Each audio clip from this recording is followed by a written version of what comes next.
Ibig sabihin mga ka-idol, marami pa rin talaga ang gustong matuto sa pag-vlog dito sa Facebook. Marami pa rin ang gustong kumita dito sa Facebook.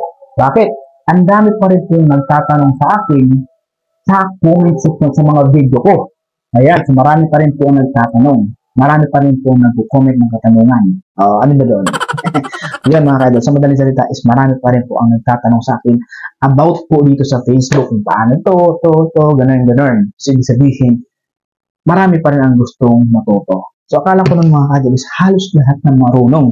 Hindi pala. So, may mga content creator pa rin talaga na nagsisimula at tsaka simula pa lang na hindi pa rin nila alam yung ibang proseso. Kaya yung mga ka-idol, magbibigay pa rin ako ng mga idea dahil sa mga nagko-comment sa mga dati kong video.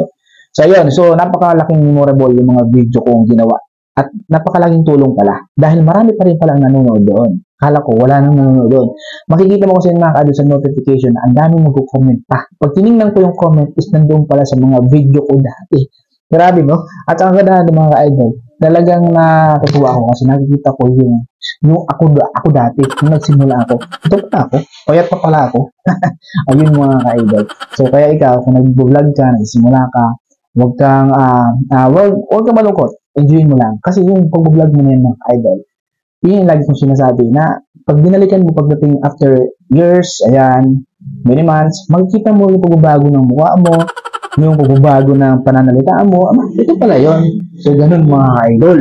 O diba? Kaya, kung ito ay nag-vlog din, simulan mo at tuloy-tuloy mo mga idol. Kasi napakaganda na yung vlog mo, balikan, panuorin mo, matutuwa ka talaga. Ayun, sa lahat ng mga solid followers ko dito, nanatili pa rin. Thank you so much po sa inyo lahat, sa mga bago.